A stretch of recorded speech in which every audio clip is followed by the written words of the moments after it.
Hello everyone, আশা করি আপনারা সকলে ভালো আছেন। আপনাদের সকলকে স্বাগত আমাদের এই চ্যানেল His247 এ। আজকে আমরা যে বিষয়টি নিয়ে আলোচনা করছি সেটা হচ্ছে চায়না কিন্তু নেমে পড়েছে ইরান-ইরাক ওয়ারের মধ্যে। সরি, ইরান-ইরাক বলছি। ইরান এবং ইসরায়েলের ওয়ারের মধ্যে কিন্তু। এবার ইরান-ইসরায়েলের ওয়ার কি জিনিস সেটা আপনাদেরকে বুঝতে হবে কিভাবে হচ্ছে জিনিসটা। দেখুন, বিষয়টা হচ্ছে একটা মিডল ইস্টে তেল নিয়ে মারামারি। সেই তেল নিয়ে মারামারির মধ্যে কিন্তু সবগুলা দেশ কিন্তু নেমে পড়েছে। সেই সবগুলা দেশের মধ্যে একটা দেশ কিন্তু রয়েছে চায়নাও। চায়না কারণ বর্তমানে গোটা বিশ্বের ২য় কিন্তু সবচেয়ে শক্তিধর রাষ্ট্র। ওকে, সেটা ইকোনমিক হোক কিংবা বেসিক্যালি হচ্ছে অর্থনৈতিক দিক থেকে হোক কিংবা অস্ত্রের দিক থেকে হোক, সব দিক থেকেই কিন্তু 2nd নাম্বারে রয়েছে। ১ নাম্বারে রয়েছে ইউএসএ এখনো পর্যন্ত। তো সেখান থেকে দাঁড়িয়ে কি দেখা যাচ্ছে? সেখান থেকে দাঁড়িয়ে কিন্তু দেখা যাচ্ছে যে সব যুদ্ধের মধ্যে কিন্তু থাকবে। ওকে, কে থাকবে? চায়না থাকবে। এবার ঘটনাটা কি হয়েছে? ঘটনাটা হয়েছে যে ইরান বলে একটা দেশ রয়েছে। সেই ইরান কি করতে চাচ্ছে? সে বানাতে চাচ্ছে পরমাণু বোমা। আমেরিকা কাউকে বানাতে দিবে না পরমাণু বোমা। কারণ ইরান যদি পরমাণু বোমা বানিয়ে নেয় তো গোটা মিডল ইস্টের মধ্যে 2nd কান্ট্রি হয়ে যাবে যে পরমাণু বোমা বানাবে। এখনো পর্যন্ত ইসরায়েলের কাছে রয়েছে। এবার ইরানও যদি বানিয়ে ফেলে সেক্ষেত্রে সমস্যা হবে। এবার আমেরিকা চায় না ইরানের মধ্যে পরমাণু বোমা বানানো হোক। এবার সেটা আটকানোর জন্য সে কি করেছে? সে সেখানে একজন দালাল বসিয়ে রেখে দিয়েছে। তার নাম হচ্ছে ইসরায়েল। ইসরায়েলকে প্রচুর পরিমাণে সাহায্য করে আমেরিকা। এবার ইসরায়েল কি করে? যে ইরানের মধ্যে যে যত বড়, বড় লোক রয়েছে, যার বড়, বড় যে সায়েন্টিস্ট গুলো রয়েছে, সেই বড়, বড় সায়েন্টিস্ট গুলোকে কি করে? মারার কাজ করে কে? ইসরায়েল। ভেবে নিন আমাদের দেশে যেমন এপিজে আব্দুল কালাম টাইপের লোকগুলো যে রয়েছে, যারা কিন্তু সেই সময় আমাদের দেশে পরমাণু বোমা বানাতে কিন্তু সাহায্য করেছিল। সেসব যে সেইসব টাইপের লোকগুলো কিন্তু এই যে ইরানের মধ্যে যে রয়েছে, সেই ইরানের মতো বড়, বড় সায়েন্টিস্ট গুলোকে কিন্তু এই ইসরায়েল যে রয়েছে, ইসরায়েল কিন্তু মেরে ফেলেছে। ওকে? এছাড়াও ইরানের যে সবচেয়ে বড় সেনাপ্রধান যে ছিল, সেই সেনাপ্রধানকেও কিন্তু ইসরায়েলই মেরেছে। ওকে? এরপরে আরো এগিয়ে যাই। ইসরায়েলের মধ্যে যে প্রধানমন্ত্রী ছিল, ওকে? সেই প্রধানমন্ত্রীকেও কে মেরেছে? সেই প্রধানমন্ত্রীকেও মেরেছে ইসরায়েল। এবার ইসরায়েলের উপর প্রচুর পরিমাণে রাগ হয়ে আছে ইরান। এবার ইসরায়েল কি করেছে? ইসরায়েল হচ্ছে গাজার মধ্যে কিন্তু অ্যাটাক করেছিল। আমরা সকলে জানি প্যালেস্টাইন নিয়ে একটা বিবাদ তাদের মধ্যে থেকেই থাকে। এই গাজা পাট্টি নিয়ে। সেই গাজা পাট্টির মধ্যে কিন্তু প্রচুর পরিমাণে বোম বর্ষণ করেছিল। বাচ্চা-কাচ্চা প্রচুর পরিমাণে মারা গিয়েছিল। সেখান থেকে দাঁড়িয়ে কিন্তু ইরান কিন্তু কখনোই ছাড়ছে না। এবার ইরান কি করছে? ইরান হচ্ছে ইসরায়েলকে মারার জন্য প্রক্সি ওয়ার করছে।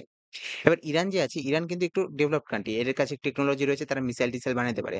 এবার ইরান কি করছে বেসিক্যালি? ইরান করছে কি? সে নিজে ইসরায়েলকে না মেরে ইসরায়েলের চারপাশে যে ছোট, ছোট দেশগুলো রয়েছে এবং যে আতঙ্কবাদী সমূহগুলা রয়েছে, যেমন হামাস রয়েছে যেটি প্যালেস্টাইনের মধ্যে রয়েছে, হাউথি রয়েছে, ওকে? হাউথি রয়েছে ইয়েমেনের মধ্যে, হিজবুল্লাহ রয়েছে। হিজবুল্লাহ কোথায় রয়েছে? হিজবুল্লাহ রয়েছে লেবাননের মধ্যে। এইসব আতঙ্কবাদী গ্রুপগুলাকে মিসাইল দিচ্ছে এবং এই আতঙ্কবাদী গ্রুপগুলা কিন্তু ইরান বলছি, ইসরায়েলের উপর কিন্তু পুরোপুরিভাবে বোম বর্ষণ করছে। এবার ইরান তো একা কিছু করতে পারে না। এবার ইরানের পিছনে কে রয়েছে? দেখুন, ইরানের পিছনে একজন রয়েছে। কেন রয়েছে সেটাও বলব। ইসরায়েল যে রয়েছে, আমি এখনই বললাম কি আমেরিকা নিজের একজন দালাল বসিয়ে রেখেছে মিডল ইস্টের মধ্যে, সে হচ্ছে ইসরায়েল। বোঝা গেছে? সব কাজকর্ম কে করে? ইসরায়েল করে। আমেরিকা কোনো কিছু করে না। আমেরিকা শুধু ফান্ড করে এবং জিনিসপত্র দেয়। ওকে? টেকনোলজি দেওয়ার দায়িত্ব কার রয়েছে? ইসরায়েলের রয়েছে। এবার ইসরায়েলের পিছনে কে রয়েছে? আমেরিকা রয়েছে। আর এবার আমেরিকার সাথে সম্পর্ক খারাপ কার? রাশিয়ার। এবার রাশিয়া কাকে সাপোর্ট করবে? আপনি বলেন রাশিয়া কি ইসরায়েলকে সাপোর্ট করবে? কখনোই করবে না। সে ইরানকে সাপোর্ট করবে। এবার ইরানকে সাপোর্ট কে করছে? ইরানকে সাপোর্ট করছে রাশিয়া। এবার যে দুটো শক্তির মধ্যে যে কনফ্লিক্ট হয়েছে, কনফ্লিক্ট এর জন্য হয়েছে যে হামাস যে রয়েছে, প্যালেস্টাইনের মধ্যে যে গাজাপট্টি রয়েছে, গাজাপট্টির মধ্যে যে একটা আতঙ্কবাদী সংগঠন রয়েছে হামাস, সেই হামাসের যে হেড ছিল ইসমাইল হানিয়ে, ওকে? এই ইসমাইল হানিয়েকে কিন্তু ইসমাইল হানিয়ে কোথায় গিয়েছিল? ইসমাইল হানিয়ে গেছে, এখনই বললাম যে ইরানের প্রধানমন্ত্রীকে কে মেরেছে কয়দিন আগে? একটা প্লেন ক্র্যাশে, হেলিকপ্টার ক্র্যাশে কিন্তু মারা গিয়েছে। সেই মারা যাওয়ার পরে নতুন যে প্রধানমন্ত্রী এসেছে, সেই প্রধানমন্ত্রী যখন শপথ গ্রহণ ছিল, সেই গাজাপট্টির যে হেড, ওকে? অর্থাৎ হামাসের যে হেড রয়েছে ইসমাইল হানিয়ে গিয়েছিল ইরানের মধ্যে। সে ইরানের সে যে অনুষ্ঠানে গিয়েছিল সেখানেই কিন্তু ইসরায়েল কি করেছে? তাকে মেরে ফেলেছে এবং মারার পরে কিন্তু বলেছে যে, "হ্যাঁ, আমিই মেরেছি।" প্রতিবার ইসরায়েল কিন্তু নিজেকে কিন্তু সামনে তুলে ধরে না যে, "আমি মেরেছি।" কিন্তু এবার সে কি করেছে? এবার সে আ ওপেনলি নিয়ে নিয়েছে যে নিজের উপর ব্লেম নিয়েছে যে সে কি করেছে? ইসমাইল হানিয়ে যে রয়েছে এই হামাসের যে প্রধান সে কিন্তু মেরেছে। এর ফলে যে ইরানের যে হেড রয়েছে, ইরান কিন্তু একটা ধার্মিক রাষ্ট্র বলা যেতে পারে। সেখানকার হেড কিন্তু এক ধর্মগুরু। হ্যাঁ? এই যে একজনের যে ফটো দেখতে পাচ্ছেন ইনি হচ্ছে সেখানকার কিন্তু আয়াতুল্লাহ খামেনি যার নাম, সেও কিন্তু সেখানকার হেড রয়েছে। এবার ঘটনা কোথা থেকে কোথায় ঘুরাচ্ছে এবার লক্ষ্য করুন। এবার কি হয়েছে? এবার হয়েছে দুজনের মধ্যে একটা কনফ্লিক্ট। ইসরায়েল কি করেছে? ইসরায়েলকে এবার মারবে কে? ইসরায়েলকে মারবে ইরান। ইরান বলে নিয়েছে আমি তোমাকে মারব। এবার ইসরায়েলের কাছে যে যদি আপনি রকেট লঞ্চ করে থাকেন সেক্ষেত্রে কি লক্ষ্য করা যায়? সেখানে যদি আপনি আকাশপথে তাকে মারতে চান, ইসরায়েলের কাছে একটা ডিফেন্স সিস্টেম রয়েছে। ওকে? তাকে বলা হয় আয়রন ডোম। ওকে? সেই আয়রন ডোমের দ্বারা কিন্তু যত মিসাইল আকাশপথে আসে ইসরায়েলের উপর সেগুলোকে নষ্ট করে দেয়। ওকে? এর ফলে ইরানের সমস্যা হয়ে গেছে। ইরানের কাছে কি রয়েছে? ইরানের কাছে রয়েছে প্রচুর পরিমাণের অস্ত্র, যেগুলো হচ্ছে আকাশপথে মারে রকেট লঞ্চার। সেগুলো যখন হামাস, হিজবুল্লাহ, হাউথি এদেরকে দেওয়া হয়, এরা যখন মারে ইসরায়েলের উপর, সেই আয়রন ডোম বারবার তাকে বাঁচিয়ে নেয়। এবার হচ্ছে ইরান মাথা লাগিয়েছে। এবার মাথা লাগানোর পরে ইরান দেখেছে কি আয়রন ডোম শুধুমাত্র উপর যত উঁচুতে মানে কোন মিসাইল যদি মারা হয় সেক্ষেত্রেই লক্ষ্য করতে পারে। ইরান কি করেছে? এবার ইরান করেছে কি সে বানিয়েছে ড্রোন। ড্রোন দিয়ে হামলা করছে। এবার ড্রোন উড়ে নিচ দিয়ে। এবার ড্রোন যখন নিচ দিয়ে উড়ে এই বেসিক্যালি কি দেখা যায়? সেই সময় কিন্তু আয়রন ডোম কিন্তু সেটার উপর কার্যকর হয় না। এবার ইরান কি করেছে? প্রচুর পরিমাণে কিন্তু ইসরায়েলের উপর আক্রমণ করার জন্য ছোট কি করেছে? ড্রোন বানিয়ে নিয়েছে। ড্রোন বলতে যে ক্যামেরা দিয়ে শুটিং করা অতটুকু ড্রোন নয়। প্লেনের মতোই দেখতে হবে কিন্তু সাইডে ছোট হবে। ওকে? যার ভিতরে কোনো লোক বসা হবে না। Remote control. এবার আপনার লোকও মরছে না। শুধু কোন নষ্ট হলে শুধু ড্রোনটা নষ্ট হচ্ছে। বাদবাকি কিন্তু কিছুই নষ্ট হচ্ছে না। ওকে? এর ফলে কিন্তু ইসরায়েল রেগে গেছে এবং ইসরায়েল রেগে গিয়ে কিন্তু বেসিক্যালি ইরানের বিরুদ্ধে যুদ্ধ ঘোষণা করে দিয়েছে। এবার যুদ্ধ ঘোষণা যখনই করা হয়েছে, দুটো বর্ডারের মধ্যে কনফ্লিক্ট লেগে গেছে। এমনই সময় এন্ট্রি মেরেছে রাশিয়া। রাশিয়া কি করছে? প্রচুর পরিমাণের মানে যত যে ডিফেন্স এর জিনিস রয়েছে বা অস্ত্র-শস্ত্র যে রয়েছে সবকিছু কিন্তু কাকে দিচ্ছে? ইরানকে দিচ্ছে। রাশিয়ার কাছে একটা ডিফেন্স সিস্টেম রয়েছে। যেই ডিফেন্স সিস্টেমটা আমরাও কিনেছি। সেই ডিফেন্স সিস্টেমের নাম হচ্ছে আপনারা খবরের মধ্যে প্রচুর শুনে থাকবেন S-400 এই S-400 কি আকাশ দিয়ে যখন কোন মিসাইল আপনার দেশের মধ্যে মারা হবে সেক্ষেত্রে কিন্তু এই S-400 কিন্তু সেটাকে নষ্ট করতে পারবে। যেমন আয়রন ডোম রয়েছে ইসরায়েলের কাছে। সে হচ্ছে সেই মিসাইল গুলোকে আটকে ফেলে। তেমনি হচ্ছে ইরানকে কে দিয়েছে? ইরানকে হচ্ছে দিয়েছে বেসিক্যালি রাশিয়া। রাশিয়া কি দিয়েছে? S-400 একেকটা S-400 এর দাম হচ্ছে ৳৭,০০০ কোটি টাকা। ভারতকেও ৫ টা দেওয়ার কথা রয়েছে। ৩ টা এসে গিয়েছে, বাকি ২ টা আসবে S-400 S-400 এর ক্ষমতা কতটুক? S-400 মাটি থেকে ১০০ ফুট উপরে এবং ৪,০০০ ফুট উঁচুতে পর্যন্ত। মানে ১০০ ফুট থেকে ৪,০০০ কিংবা ৪০,০০০ ফুট উঁচু পর্যন্ত। ওকে ৪,০০০ ফুটই মনে হচ্ছে আমার যতটা সম্ভব, আমি যতটা জানি। ১০০ ফুট থেকে ৪,০০০ ফুট যত উঁচুর মধ্যে কোনো মিসাইল থাকুক সেটাকে কিন্তু নষ্ট করার ক্ষমতা রাখে S-400 আয়রন ডোমের থেকেও মনে করা হচ্ছে S-400 বেশি শক্তিশালী। এর জন্য আমরা কিন্তু ইসরায়েলের থেকে আয়রন ডোম না কিনে কিন্তু আমরা রাশিয়ার কাছ থেকে S-400 কিনেছি। ৫ টা কিনেছি একটা ৳৭,০০০ কোটি টাকা। ৫ ৭ ৳৩৫,০০০ কোটি টাকা দিয়ে কিন্তু আমরা কেনার চেষ্টায় আছি। ৩ টা চলে এসেছে, ২ টো আসার কথা রয়েছে। এবার চলে এসেছে। এবার ইরানও কিন্তু নিজের কাছে কিনিয়ে নিল। ইরান নিজের কাছে রেখে দিয়েছে S-400 এদিকে ইসরায়েলের কাছে রয়েছে আয়রন ডোম। এর মধ্যে এন্ট্রি হয়ে গেছে তুর্কির। ওকে? এবার তুর্কির এন্ট্রি হয়েছে তুর্কি সবচেয়ে উৎকৃষ্ট মানের কিন্তু ড্রোন বানিয়ে থাকে। ওকে? যে আমি বললাম যে ড্রোন দিয়ে অ্যাটাক করা হয়, সেই অ্যাটাক করার যে ড্রোনটা রয়েছে সেই ড্রোনটা উৎকৃষ্ট মানের তৈরি করে থাকে সেটা হচ্ছে তুর্কি। আপনি মনে রাখবেন যে এই যে পাকিস্তান যে আমাদের উপরে যে ড্রোন দিয়ে হামলা করে থাকে আপনি মাঝে মনে করবেন যে কয়েকদিন আগে আমাদের কি করা হয়েছিল এয়ারপোর্টের মধ্যে, কাশ্মীরের এয়ারপোর্টের মধ্যে কিন্তু ড্রোন দিয়ে হামলা হয়েছিল। এছাড়া পাঞ্জাব বর্ডারে ড্রাগস পাচার করার জন্য কিন্তু ড্রোনের ইউজ করা হয়। কারণ কি ড্রোনের ভিতরে কোনো মানুষ থাকে না, সেটা রিমোট কন্ট্রোল হয়ে থাকে। একটা কম্পিউটার দিয়ে মানে সেটাকে কন্ট্রোল করা যায়। ওকে? এবার সেই ড্রোন যখন কন্ট্রোল করা হয় সেক্ষেত্রে কিন্তু কোনো লোকের সে ড্রোনকে যদি মেরে ভাঙিয়ে ফেলে দেওয়া হয় সেক্ষেত্রে কিন্তু সমস্যা আসে না।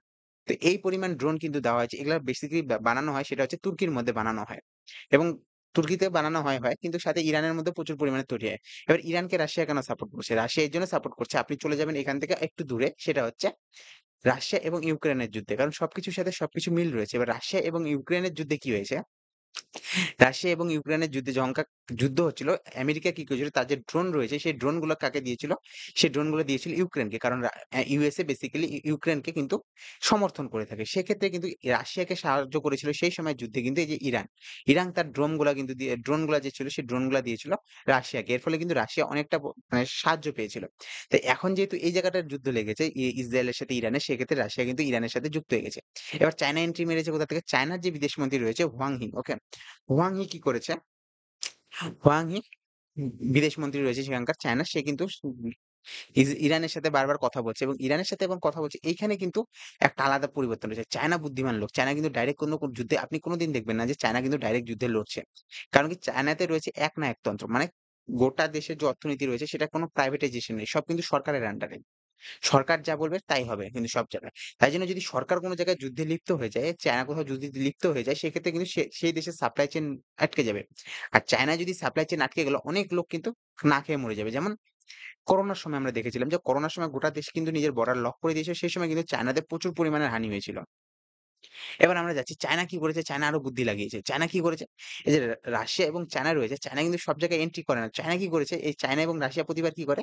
নিজের যে বড় অস্ত্রগুলো রয়েছে সে কিন্তু নিজে টেস্ট করতে পারে না। এগুলা টেস্ট করার জন্য একজনকে দিয়ে দেয়। তার নাম আপনারা সব থেকে ভালো জানেন। সেটা হচ্ছে কিম জং উন। এই কিম জং উনকে কিন্তু বেসিক্যালি এই অস্ত্রগুলা দিয়ে দেওয়া হয় এবং কিম জং উন মাঝে, মাঝে দেখবেন যে সমুদ্রের মধ্যে সেগুলা টেস্ট করছে যে কিম জং উন বলে যে আমাদের কাছে পরমাণু বোম রয়েছে। ওকে? কিম জং উনকে জানিস কে হচ্ছে পরমাণু বোমের ফর্মুলা কে বিক্রি করেছিল? এই পাকিস্তান কিন্তু ফর্মুলা বিক্রি করেছিল। কি করবে ভিখারি লোক, ওকে? সেই জায়গায় দাঁড়াচ্ছি না আমরা। কিম জং উন কিন্তু পুরোপুরিভাবে সাহায্য কাকে করেছে? পুরোপুরিভাবে সাহায্য করছে কিন্তু ইরানকে। এবার ইসরায়েল মাঝখানে ফেঁসে গেছে। এবার ইসরায়েলকে যদি ড্রোন দিয়ে হামলা করা হয় সেক্ষেত্রে কিন্তু ইসরায়েল কিন্তু প্রচুর পরিমাণে আহত হবে। কারণ ইসরায়েল একটা ছোট জায়গা। ওকে? ইসরায়েল একদম ছোট। আপনি ম্যাপের মধ্যে খুঁজে পাবেন না ইসরায়েলকে। কিন্তু এত পাওয়ারফুল দেশটা, কিন্তু দেশটা এখন চাপে পড়ে গেছে। কারণ বাইডেন সরকার যে রয়েছে এবার কিন্তু ইউএস এর মধ্যে ভোট রয়েছে। আমার তো যেটা মনে হচ্ছে সেটা হচ্ছে এই ইরান, ইরাক, ওকে ইরাক সরি বলছি, ইরান রয়েছে, সাথে রয়েছে আমাদের রাশিয়া, চায়না এরা কিন্তু শুধু অপেক্ষা করছে ভোটের পর্যন্ত। ভোট যতদিন হবে, ভোটের সময় কিন্তু একটা গন্ডগোল করবে। কারণ সেই সময় কিন্তু আমেরিকাতে একটা ব্যস্ততম সময় থাকবে যেখানে কোন পার্টিকে আগে ভোট দিবে, কোন পার্টি প্রচারে লেগে যাবে। সেই সময় কিন্তু যদি এরকম ঘটনা ঘটে থাকে, সেই সময় যদি কিন্তু অ্যাটাকটা হওয়ার চান্স। কারণ অ্যাটাকটা চলছে। মনে করা হচ্ছিল যে ১২ তারিখে কিন্তু অ্যাটাকটা করা হবে। অ্যাটাকটা কেন করা হবে ১২ তারিখে? ১২ তারিখে অ্যাটাক করা হয় এই কারণে ১২ তারিখে হচ্ছে ইসরায়েলদের জন্য হচ্ছে শোকের দিবস। ওকে? সেই দিন ওরা তারা শোক পালন করে। শোক পালনের জন্য করে যে সেই সময় কোনো তাদের রীতি রয়েছে বা ধর্মীয় কিছু রয়েছে সেই জন্য তারা শোক পালন করে। আর প্রতি বছর এই ১২ তারিখে কিন্তু অ্যাটাক হয়। হামাস থেকে বলুন, হিজবুল্লাহ, হাউথি এরা সবাই কিন্তু এই ১২ তারিখে অ্যাটাক করে থাকে ইসরায়েলের উপর। এবার কিন্তু হয়নি। এবার আগের থেকে বুঝে গেছিল যে ১২ তারিখে প্রতি বছর অ্যাটাক হয় তো এই বছরও অ্যাটাক হবে। কিন্তু এই বছর কিন্তু অ্যাটাক করা হয়নি। তো সেক্ষেত্রে দাঁড়িয়ে যদি আমরা আজকে লক্ষ্য করে থাকি সেক্ষেত্রে কিন্তু একটা সমস্যার সৃষ্টি হচ্ছে। এই সমস্যা কিন্তু ৩য় বিশ্বের যুদ্ধের আকার নিতে পারে। ৩য় বিশ্বযুদ্ধ না নিলেও কিন্তু এই জায়গাটায় যদি একটা যুদ্ধ লেগে যায় মিডল ইস্টের মধ্যে সেক্ষেত্রে কিন্তু সমস্যা দেখা যাবে সাপ্লাই এর ক্ষেত্রে। আর বর্তমানে কিন্তু ভারতের বাজারে যদি দেখেন ভারতের বাজার কিন্তু প্রচুর পরিমাণে উচ্চ হারে বৃদ্ধি পাচ্ছে। ওকে? মানে জিনিসপত্রের দাম কিন্তু ঊর্ধ্বমুখী। সেক্ষেত্রে যদি তেল আসাটাকে যদি একটা ক্রাইসিস ওখানে আটকে যায়, মিডল ইস্টের মধ্যে যদি একটা ক্রাইসিস লেগে যায় সেক্ষেত্রে কিন্তু তেল আসা বন্ধ হয়ে গেলে কিন্তু জিনিসের দাম আরো ঊর্ধ্বমুখী হয়ে যাবে।